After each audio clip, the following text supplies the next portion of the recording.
Alright everyone, I thought it would be a good idea to make this video to tell you all about my own personal experiences with the paranormal, which for me all started at a very young age. And also I'll quickly tell you how me and Gary met a few years ago, well, about 3 years ago I think. And I'll also show you my ghost hunting equipment, which is really basic, but in my opinion, like very basic, but at the end of the day, you've got to start somewhere. But if it does the job you want it to do, that's what counts. That's what matters. And I'm sure I can get better stuff over time. And just to say, if you hear shouting from the other room, that's the missus on the Xbox. So just so you know. By the sounds of it, she's playing Call of Duty. But anyway, for me, the whole thing with the paranormal all started for me when I was about 5 or 6 years old, and it was in a house in Kidderminster where I'm from, and the house was along this, I'd say fairly long road in my opinion, called Worcester Road, and all the houses along there are fairly old. I mean, I don't think they're anything like 1800s or also kind of old, but they're old enough, if that makes sense. And the house I was in was strange. It had, well, I'll explain it now. It had what I would class as your stereotypical haunting activity, but also had a few things that were, I would consider, very strange as well. So for starters, you had my mum had someone stay over one night. Can't remember if it was a relative of mine or a friend of hers. I can't remember. But she told me they stayed in the living room on the settee. And when she went in the next day, she found them sort of cowering under the blankets. And naturally, you ask what you're doing. And they were like, oh, that living room door was moving on its own. So, naturally, I'll creep anyone out. So that happened. The other stuff that would happen, you had like stuff that would go missing and would either turn up later or never again. Such as two examples I remember my mum telling me was she wrote a little shopping list and left the change with this shopping list on the mantelpiece over the fire. And she told me that she tells my dad, oh, can you go out and get a few things, list and change on the mantelpiece. So he goes in to fetch it and he can't find it, and naturally he's like, where is it? I thought he said it was on the side. And she's like, well, here it is. And they go, and nope, it's gone. And if I remember correctly, I think my mum told me that was some stuff that never showed up ever again. So that was weird. And another thing that went missing was I had this toy which was sort of carved out of pewter, so not a very light metal. It's got some got some weight to it, especially the fact that this toy was probably about that big. You can tell. So it was a decent size, and what was carved out of it was this thing that was meant to look like the Flying Sub, which was something out of a 60s TV show called Voyage to the Bottom of the Sea, which my dad liked. And to be fair, it's not a bad show. And I remember, like I say, it was metal and about that big, so it's got some weight, And basically that went missing, and it turned up, I believe it was either a matter of months or a few years later when me and my mum and my sister moved out of that place. And like I say, not a light thing at all, so I can't help but think that whatever haunted that place had a little bit of strength to physically move something that's got that bit of weight to it. So yeah, that happened. Another one, which I vaguely remember my part of it, but my dad told me what it looked like from his point of view, even though he used to tell me that he didn't believe in the paranormal. And I remember I was in the back garden and I was going down these steps, which were just brick steps, but they had very sharp corners to them. And I remember going down them and falling off the edge. And it was only a short drop, but it was enough to hurt, especially when you're only a kid. And again, I was probably about 5 or 6, maybe even pushing on 7. Either way, I was young. And I just remember falling off the steps and it really hurting. But my dad once told me that from his point of view, it looked as if someone shoved me. Which, well, at this house, it wouldn't surprise me, to be honest, at that place. So that was a weird one. The other one was the hallway. Now, the hallway was a strange one, because my mum always told me that no matter what you did, no matter how high you'd had the heating on, no matter how high you had that heating on, it was always freezing cold, always. And my mum believed, and I agreed with her, because to me it makes sense, that she believed it was the portal for the spirits to come in and out of, just because of how cold it always was. As I say, if you have the heating on full blast, especially in a thin hallway, if you've got doors shut, that hallway should feel like the Sahara Desert, so to speak. But nope, always cold. So that's that one. The other one was the attic door, which would open and close on its own. Now, there is a bit more to the attic, which I'll come back to later, which was just like, what the hell? But yeah, the attic door would open and close on its own. The other one was the smoke alarm leading up the stairs would, if my mum and dad were trying to sleep at night, the smoke alarm would start making musical tunes, which naturally it shouldn't do. So my mum, and I can picture it in my head, I never saw her do it, but I can just picture it in my head now, and it just kind of makes me smile, really. She didn't just simply take the smoke alarm off the ceiling. She got a broom and smacked it off the ceiling, which always makes me laugh because it's the kind of thing she would have done. I wish I'd actually seen that happen. But she told me she smacked it off the ceiling because it drove her up the wall. Not that I blame her. I mean, imagine trying to sleep and you hear your own smoke alarm that's meant to help warn you of a fire playing musical tunes. Yeah, I'd be annoyed too. So my mum did that. Now, the other thing that happened involving tunes, this is the really weird one. And I don't know if anyone else had this experience. I don't recall it. I remember some stuff, but then a lot of things also come from my mum's experience, because obviously she was the adult, so she's probably more attentive to these things. Whereas when you were a kid, you just want to play and whatnot. But anyway, she said that, she'd be laying in bed, trying to sleep at night. And her and my dad would hear from downstairs what sounded like a lullaby. And she said that it was weird because the lullaby, when you woke up the next day, it's like your brain was all, without fail, the next day when you woke up, it was always fuzzy in your head, like she couldn't quite remember how the tune went,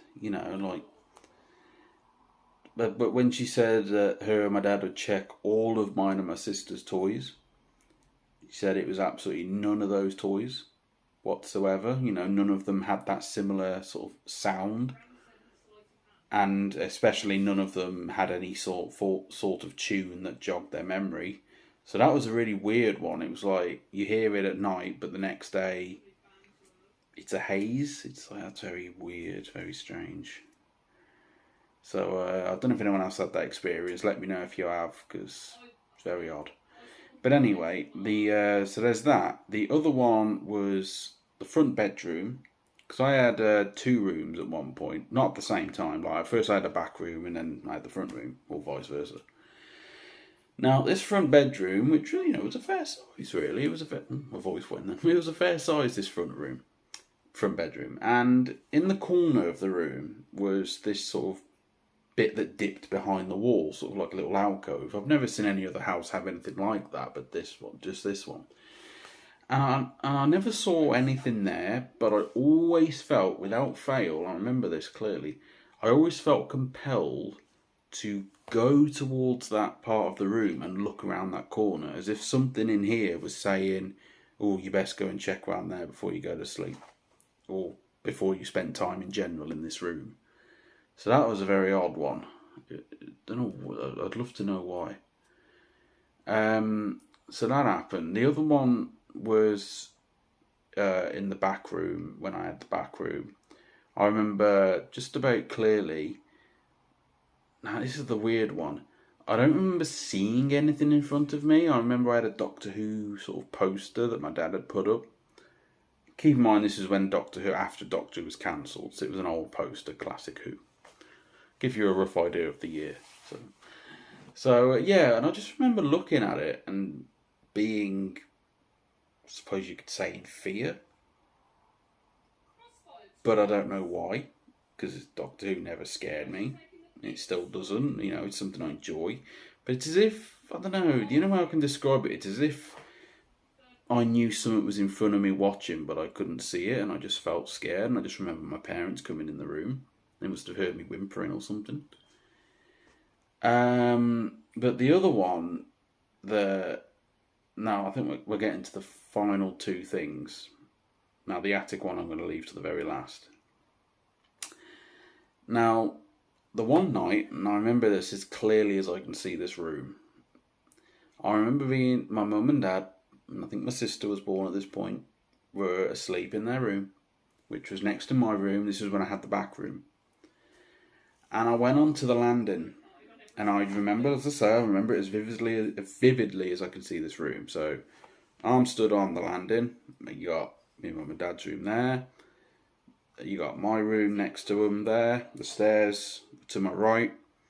The bathroom door was to my left, and the front bedroom was sort of behind me over my left shoulder. And I remember vividly looking into the doorway of my mum and dad's bedroom and seeing this pure, bright white figure. Like, I couldn't see any features or anything like that. It was just pure white. And I remember I didn't scream or anything. I was just sort of looking at it. Which is very odd. You think I would have screamed or something. But I was just looking at it. And it just went from the doorway of my mum and dad's room, whooshed into my room, and then went under the bed. And then that's all I remember. But I remember it clearly. Because I remember exactly where the bed was in my mum and dad's room. I remember they were sleeping. But I am very certain my sister's cot was next to them. My room was next to theirs. And I just remember, as I say, this white figure went from their doorway into my room, literally round. So it went really close to me and just went under the bed. And that's all I remember. I'm like, what's that about? So that's another odd one. I don't know if it was trying to tell me something, which is odd considering I was only a kid. But it happened, and it doesn't make sense to this day. The other one, now this is the one where it's probably the creepiest part. Now, well, before that, we did learn that whoever lived in that house before us at the time wouldn't go anywhere in that place on their own at all, because of just how scared they were. Now, the final bit, this is back to the attic. The one time, I think it was one of my uncles went up there, or my mum, or both.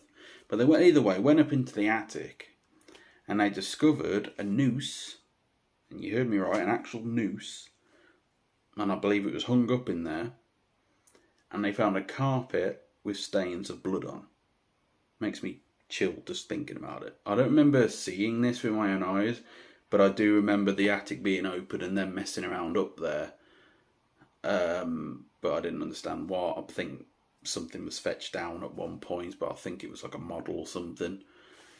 Like a built model kit or something. But no, my mum said they found the noose and a carpet with stains of blood on. It's like, what? It's like if some sort of suicide or something happened here, you'd think that whatever happened would have all been cleared up, nooses the lot. But no, they found it in there. And so at this point, my mum got a priest in. And she said that the priest said, you need to take this noose and take it as far away from this house as you possibly can.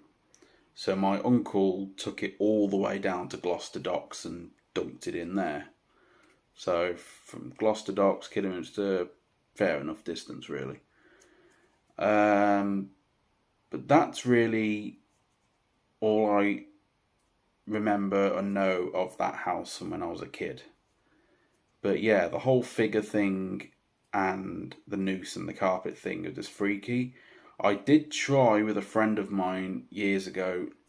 We did go into the library trying to see if we could find any sort of newspaper articles of anything that may have been in the paper of what happened there, like would it have been a suicide or what? But we couldn't find anything. My friend, I'm sure she said she believed that there was once a church and graveyard along that whole road. I don't know if her facts were correct or what, but that's what she told me.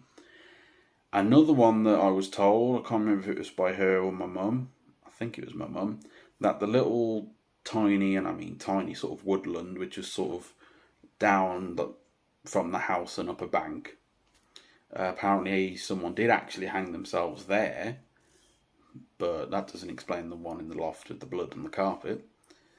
But yeah, it was a very eerie house, and the only other thing actually that's just come to mind that anything, that get put my teeth in. I know stuff happened after we left. That's better. Because my dad once told me that he was in this pub, which no longer exists now. I think it's like a hairdresser's or something. And he said he was in this pub and he overheard these people chatting. Or at least this bloke chatting to someone saying, "Oh God, I'm living in this house on Worcester Road, and my God, some weird so-and-so has been happening there and stuff." To which my dad told me, he approached him and be like, do you happen to be living at number such and such a house on Worcester Road, and does it have this certain feature, which my dad would have put in. I think it was something that said something like police box, so representing the TARDIS basically. And the bloke's like, "Yeah, how do you know that?" And my dad obviously tells him he used to live there. So it's pretty odd. So that tells that even though that noose had been took far from the house, things were still happening. But even when my dad told me this, when he heard this bloke talking about that house he was now living in that we once did, even that again was years ago. My dad passed away this year, and my mum in 2015, so I can't ask him anymore. But yeah, even when my dad told me this happened years ago. So whether anything's happening now, I've not a clue. So after moving out of that house, moved to this other house in Kidderminster on what they call Birching Cove, which is actually on the nature reserve of the rifle range and bullet pitch, as they call it, which is where me and Gary did our first video on this channel, on the top half of the Burlish, where there was once US Army camps. And this house, I think it was the memories of the house beforehand. I was scared that it was all automatically haunted and things like that. And it did look creepy when we first moved in, because an elderly lady had lived there beforehand, and a lot of it was very stuck in time, shall we say. But the only thing that happened there, or two things, and I don't know. Now the one I can't explain, and I'll say this one first. I was off school. I think I was off not very well, I think. And I was at home and my mum had to go to work, so I was in the house, just on my own. I was just chilling in the living room. And at the time we had the old box TVs, the old chunky box TVs. So, and on the top of that TV rested a few things, and this was one of them. Now, there was no windows open, even though you can't, even blowing it like that, you can't move it. It'd have to have a strong wind to move it. But there was no windows open for a breeze. There was no one else in the house but me. I was sat away from the TV on the settee, and the TV wasn't on, so there was no vibrations. And we wasn't, it wasn't like right next to the road, so to speak. But this decided to fall off the TV on its own. I just remember literally looking at the TV. It wasn't on, but my instincts must have said that something was around there. Because I looked up and I literally saw this sitting on the TV just go boom. And I was just like, what? I was probably a kid, probably maybe at a push early teens. But we are looking at the time when I was probably between 10 and 12, I'd say. And I remember ringing my mum, like, "Mum, my tiger's eye stones just fell off the TV, and it was this one. And she just said, oh, it's probably your great granddad, which I don't have no memory of him, but I believe he does follow me. And the other thing that happened was I had these speakers linked up there to a laptop of mine. And I remember it started, for unknown reason, making weird ass sounds. I mean weird. I couldn't tell if there was voices coming through it or why. It was just strange. And then the wind picked up, but I didn't realise this at first, and the bloody bathroom door started slamming and that. And I was at the time just thinking this, and I just went downstairs and rang a friend of mine. I was like, mate, there's some weird so-and-so stuff happening here. So that was odd. But they were the only things, otherwise nothing happened. So, interesting. There was a time I went over to, I didn't go on I had to go through the Burlish, but I went to this place called Blackstone Rock. And Blackstone Rock is sort of outskirts of Bewdley, very near the outskirts of Stourport-on-Severn. And they're called the Hermitage Caves, if I remember correctly. They're all carved out of the sandstone rock, and my mum abseiled down that rock. Just add that there. And these caves always freaked me out. I went in them, but they were so creepy. Like, they were pitch black for starters, but you could always feel like there was something there. And the one time I went there with my then partner, so we're talking like 10 plus years ago, and we went around, and it felt weird. I got what pictures I could on my camera at the time, which had a flash on it, because like I say, it was pitch black, so I had the flash on, and so I could try and look after and see, what was in there. It was empty, and there was a little plaque on it on the outside, which I said that it was used, I think, during the war. I think it was to store, it said, valuable dyes, which, and even now I can't remember. I think I got told once what that meant, but I can't remember now what it meant. But I remember taking a picture in there. Now, I think it was before I took the picture, I thought Hermit Cave, okay. So I did like that, trying to symbolise a cross. And then I took pictures inside, once everyone else had got out. And I still got them. In this picture, you can just about see at the end of it in the far room, and I highlighted it with an effect so I could see it clearer. You could clearly see, or at least in my view you can, a face with potentially a beard, and definitely the blackness there where there would be eyes, a bit where there would be the nose, and what looks to me like thick, sort of bushy sort of hair. Which I'd imagine a sort of hermit and that would look like, not exactly well groomed. But then you look at another photo and it's not there. And it was just strange. There was something that happened there, like a noise, but we did have two other people with us who I just don't think believed in ghosts at all, so I can't help but think that one of them must have chucked a stone through one of the titchy windows, which hit this piece of metal sheeting on the floor. I don't believe this noise that happened was anything paranormal. I think it was them. But the face thing, to me, it's clear as day in that picture. I'll have to try and either put it on the end of this video or show you in another video when I find the picture again. I think it's on my laptop. So yeah, that happened.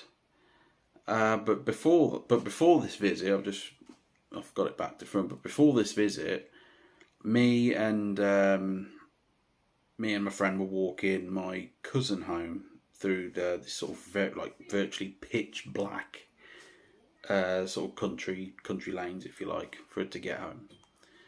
And my one friend stopped and she just kept saying to herself, I can see my friend, who she'd had a friend who had sadly passed away, I think a few years prior. And she said, I can see my friend, but it looks like she's crying, but crying blood. And it was like, what? And keep in mind, it's pitch black all around us, and everything. And she said she could just see it. And I'd never met this lady that sadly had passed away. I'd never met her friend. But I suddenly got an image in my head of how she, like roughly what colour hair she had. I think how she was, think how she must have been, how she looked in my friend's eyes, how she was sat and so forth. And I thought to myself, how the hell did I do that? I've never met her friend that passed away. I've never met them before. So I thought that was strange. But then I kept thinking to myself, it just kept bugging me. I was like, how did that happen? So my cousin, I put it to the test, and at this point we'd only not too long found out beforehand we were cousins. And I remember just asking her, like, tell me of someone in your family, on her side of the family, shall we say, that she was close to, that passed away. And I was like, don't tell me what they look like, just tell me about them, like sort of about their life, their personality, but not what they look like. And she did. I think she did it with a few people. Come on, this was years ago now. And I was building up an image. I was like, did they look like this? Did they maybe wear glasses? And I was just basically giving a description of what was coming to mind. And I got it right. I think some of the stuff I said may have been what they looked like when they were younger, but either way, she said I got it right. And I thought, okay, that's 2 points to me. What's going on? And I think she did explain another person to me. I'm pretty sure she explained 2 different people, and I got it right. I'm pretty sure she did. She at least explained one, but I'm sure there was another, and I got it right again. But then again, I asked my one best friend. We were sat in the pub, and I was explaining this all to her, and she explained to me her nan. Again, didn't tell me what she looked like, just about her personality and about her, basically, I suppose, her life. And again, we're sat in the pub, it's all coming in my mind. I'm building up a description of, did she look like this and such and such and such and such. And she was like, yep. And I'm like, okay, this is not a coincidence now. Right? There's something here that I can do, but what's it called? I don't know. So yeah, and then so that's a little something I can do, which I don't know what it's called. I don't know if clairvoyant is the word. I don't actually know. I think someone did tell me what it was called, that ability, if you like, but can't remember what they said. But there are times where I can't do it. It's almost like it has good and bad days. I don't know if I need to find a way to train myself to be more acute with it. I don't know.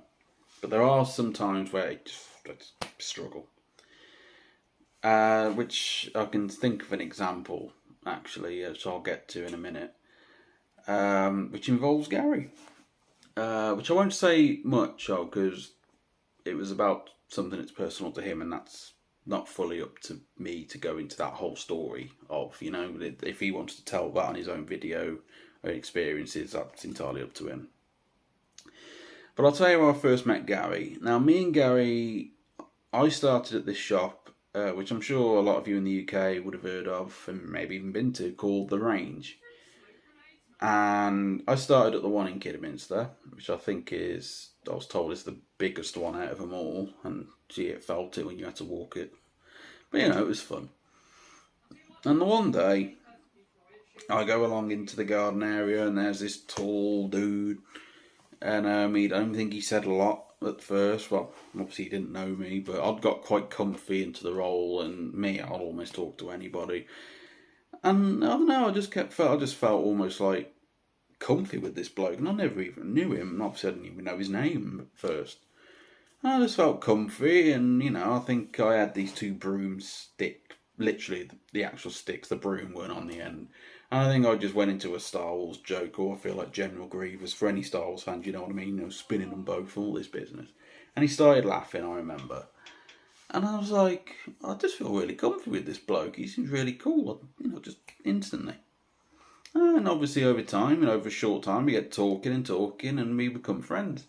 But the thing that I think really clinched it, and I will remember his face to this day, his expression. We were upstairs, I think we were sorting Christmas stuff out, because that was originally our job when we were hired. and we were talking about interest, and I just said, "Oh, I'm also a big believer in the paranormal," and he just stopped, and he looked at me, and I don't know, it was Gary. If you're watching this, you can tell me yourself if I get this right. But from my experience, his face lit up as it was. I don't know. It was like the clouds had lifted. I don't know, but it made me laugh inside, and it still makes me laugh because I just remember his face was just like, you know, because I just said I believe in the paranormal, and then that was it. I think that really clinched our friendship because after that, pretty much every shift without fail, we were talking paranormal. Even the building we were in had ghostly activity. I think we'd both had a little experience here and there of it and been told things. Which I could tell you some of those stories in a minute. You know, got told one or two, I think. But that's how me and Gary sort of met, and then the ghost subject really clinched it. And then over time, the more we talked about ghosts, the more we got onto the topic of starting our own group. And we were like trying to think of a name. We were thinking and going swapping names, and you know, as you do. And I think I don't like to say I don't want to say I'm taking all the credit. You know, it's not me at all. But I think he said something and I said something, and then I decided, and then I had the idea of putting the names together. I think that's how it happened. And I was like, well, how about paranormal and afterlife? And you can look at that as the paranormal is, as it says, the paranormal. The afterlife is the afterlife. But then what if paranormal afterlife could stand for, I don't know, you become a part of the paranormal after life, you know, after you've lived, if you get what I mean. I don't know if it makes sense, but this is what was in my head. So I was like, how does paranormal afterlife sound? And he liked it, and he liked it and made sure he did, and he definitely did, and we thought, well, let's call it that then. And that's when it all sort of started, and then we tried the Burlish as our first thing. I believe we got good responses. Tried a few of the little things, and then COVID hit, and then that mucked a lot up, so we couldn't do anything, and life in general got in the way of me personally, you know, so we hadn't been able to do anything for one reason or another for ages. But this year, I think we're finally going to start getting back on track, and I can't wait. We've already done a few little things just to sort of get back into it. But yeah, that's how we met and how it all went. And but as I was saying about the whole that thing I can do about sort of visualising people I've never met, you know, what I was saying before. Gary told me, now like I said, I'm not going to go into details because this is personal to him, but he told me, all I say, it was a friend of his that passed away. I'm not going to say how, or the whole story, like I say, that's personal to him. If he wants to tell it in his own video, that's up to him, but I ain't going there. But it was just a friend of his that passed away, and that's all I'll say on that. And all I'll say is that I struggled, and I was like, couldn't quite, get it. Like, he was telling me about her, and I just couldn't get an image of her. You know, it's just like she was eluding me. And then the one day we were chatting about his friend, and it just came to me. Like, but more came to me, not just what she looked like, but I was like, oh, I've got this feeling that she was like this such a person in her life, and this such a person, and was she like this, and did she do this, and did she look like this, and he was telling me I was getting it all right, and there was a moment where one minute I felt really happy, like when we were talking about her, and then the next minute I just felt as if I could have burst into tears, as if I was feeling how she must have felt at one point, So like I say, I'm not going to go into the details of what, that's up to Gary, not me. But yeah, that was a new one, feeling that emotion of suddenly happy and then suddenly feeling like I could burst into tears, and then I'm meeting the fact that I was picking up a lot more on this person than just what they looked like, so that was a shocker to me. But before that though, we were actually talking about this, whatever it is I can do, that thing. We were talking about his nan and granddad, and I can't remember. He was telling me about his nan and granddad, And I basically again was saying, oh, did they look like this and this? Would they like this and like that? He was like, yeah, you're getting it right. And this was just one of our long chats when we were walking home from work. And then after that was the story I just told beforehand about his friend. Yeah, and I'm getting a bit out of order here. But the other one was he was talking to someone at work. We were both at work. And again, we were sorting out all the Christmas stuff. And there was a worker there, I can't remember her name. And Gary was telling her of this thing, whatever you call it, I can do. And I think he told her like, examples of that he'd witnessed it himself because of explaining like his nan and his granddad, his friend. And so she come up to me and sort of, I suppose you could say, put me on the spot, challenged me, and I must have been having a good sync day, so to speak. I must have been in sync because she wanted me to explain. I believe it was her auntie, and I said, "Oh, did they like wearing dresses? Like dressing up really nicely, like proper dresses, maybe all flowery and nice patterns? And did they have this? I think I said curly hair or something. It was a few years ago now." And I was like, did they like wearing like necklaces, like quite a few necklaces, which of course some ladies do, or people in general do. I mean, even I do. But anyway, I'm rambling. I said that and about the necklaces, and her face just sort of dropped, and she was like in front of me, and she was like, "How do you know that? Or how did you do that?" And I'm just like, I'm literally there, like, I don't know. And Gary told me because he was only stood off just a short distance from me. He said he was looking over, and he said as soon as he saw her face drop, he knew that I clicked onto something.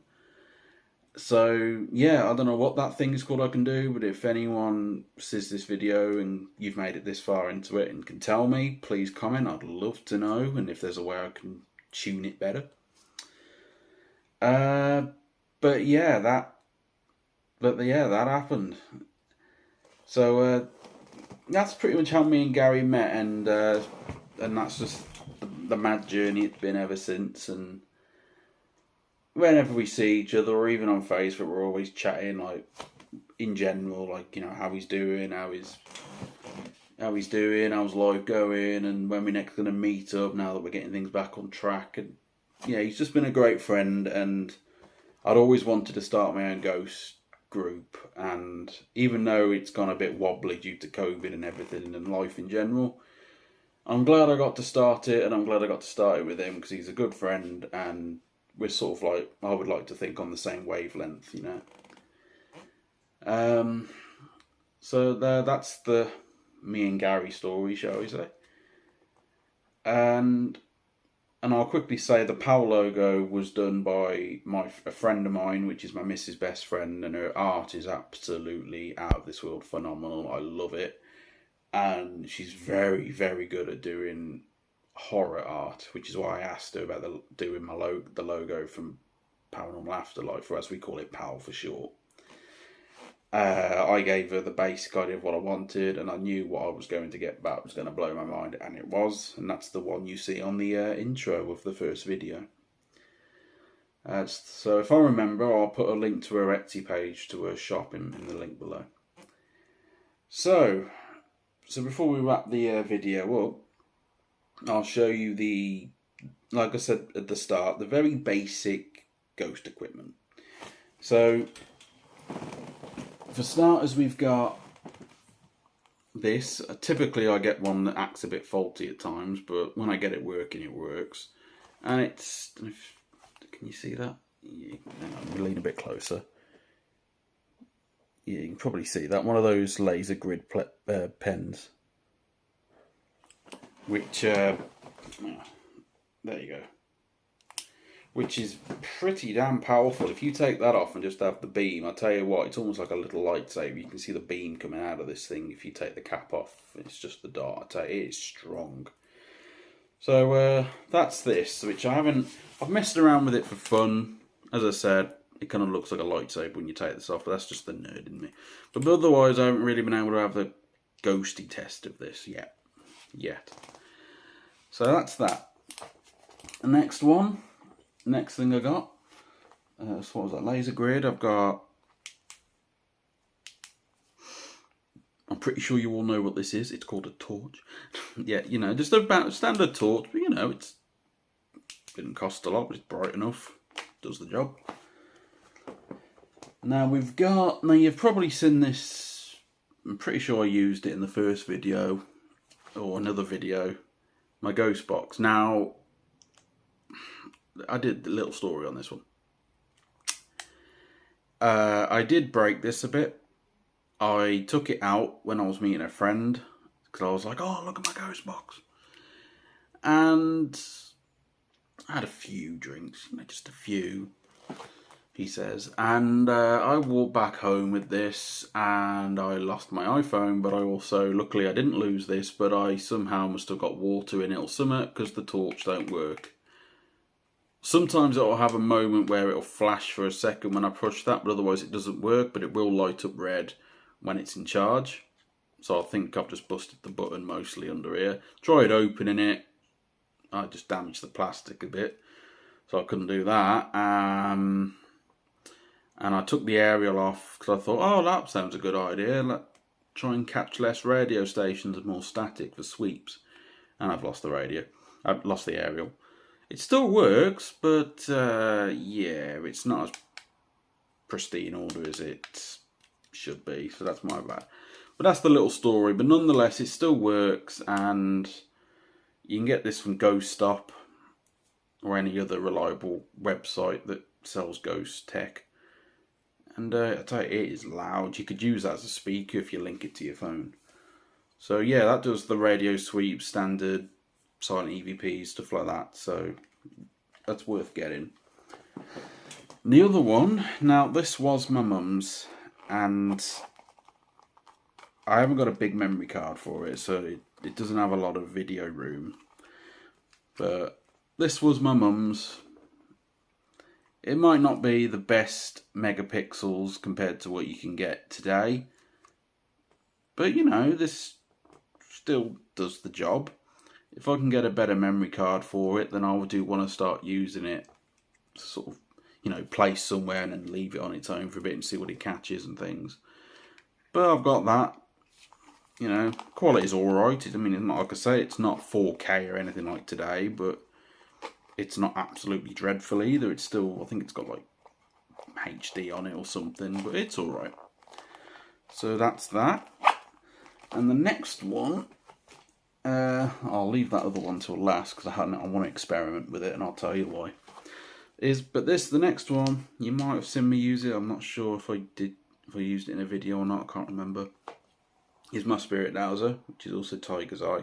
The reason I got Tiger's Eye is my mum got me a Dausa. It was Tiger's Eye, and when she passed away, I thought to myself, I'll leave it on her grave. And when I go down, I can either use it to speak to her or just leave it as a nice sort of decorative thing. Because she loved tigers, hence the one reason why she got me a Tiger's Eye Dausa. I don't know if she knew what the Dausa did. I don't know if she just got it because she thought I'd like it. But over the years I found out what it can do.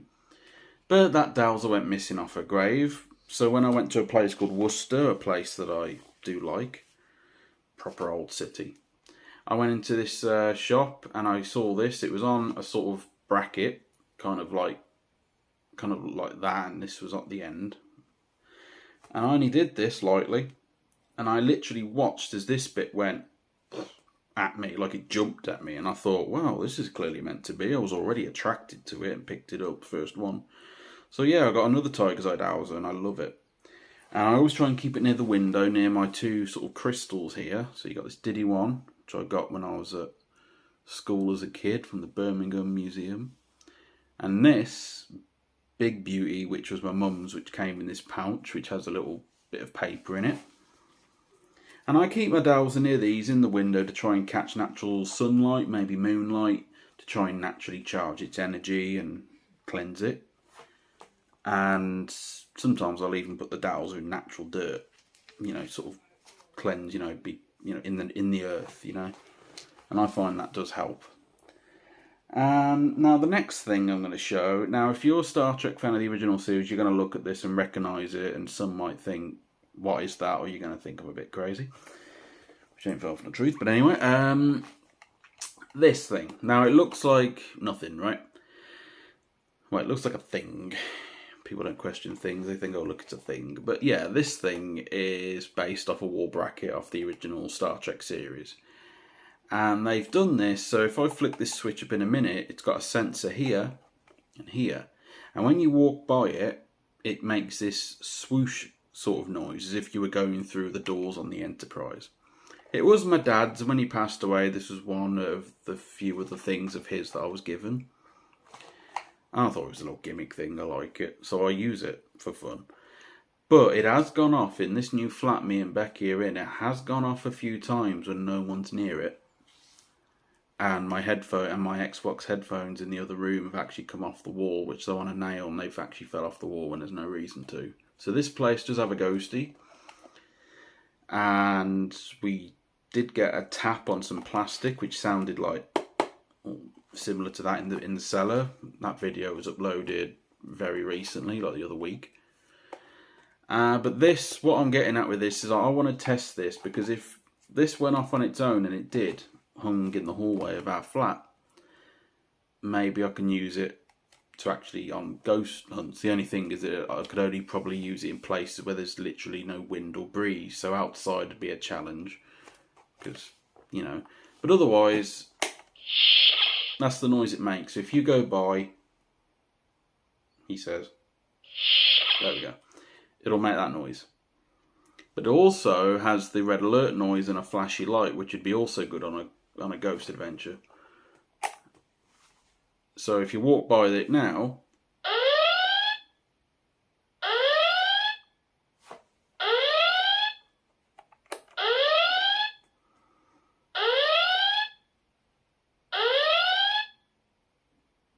there we go. So yeah, I was thinking this might help detect movement from spirits on a ghost hunts. I keep saying ghost adventures like the TV show. So just because it happened here, like I said, and I thought, ooh. And then this button, if they can press this button, it'd be great, but it just goes. But yeah, that's my very basic equipment, but if it can do the job, as I said, you've got to start somewhere, and if it does the job, that's all that matters. I'll hopefully get better stuff over time. I know Gary's got some pretty cool equipment that he showed me, and if he does his own video, he might show you himself. It's some pretty nice stuff. The other bit of equipment that I do use is my phone, which is kind of like, you could say, my main camera. Now, this phone I'm using now, I got recently. It's an Oppo X5 Lite. Camera quality on it's really good. And I also use ghost apps on there. So you've got all this physical equipment, but I do have some apps on there. Some of them are GhostTube, like GhostTube Vox, GhostTube SLS, and GhostTube, which was created by Amy and Jared. You know, if anyone has seen the YouTube channel Amy's Crypt, her and her husband go around. I love watching their videos. I mean, I can't help but I hope I can meet them one day. I think they're brilliant. So I'd say look up their stuff. So yeah, I got their apps that they developed, and a few other ghosty apps as well, like the Necrophonic, which I know people are 50-50 on. But I had an experience recently, funny enough, probably in November last year of 2021. My nan passed away, and me and Becky were staying at my Uncle Neil's flat. And a few days after she passed away, I just decided, let's test the ghost apps with the recording app on the phone, see if the audio recorder will record the app at the same time, because I hadn't tried it. This was on my older phone, not this one. So I tried it, and I got to the Necrophonic, and I'm not kidding you now, on the Necrophonic, a voice came through multiple times, and the recording is somewhere of someone going, Neil, like that. But they said it in how my nan would say his name, and it almost sounded a bit like her as well. And like I said, a few days after she passed, and we were in my Uncle Neil's flat, and that was through the Necrophonic. So I know, as I say, people are 50-50. Some like it, some don't. Some say it works, some say it don't. But after that experience, I'm positive it works. So that's another one of the apps I've got. But yeah, But yeah, that's all I can think to tell you, really. Keep hearing tapping on that door. But yeah, check out the recent video. It wasn't very long at all. It was just in the cellar of where I am, which is an old like Victorian building, which I'm loving. But check that out, and thanks for watching. I hope you've made it this far, which is nearly an hour in.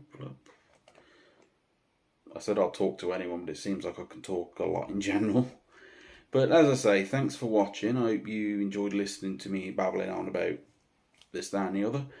Take care of yourselves, and I hope in the near future me and Gary will have some more videos to upload from ghosty hunting.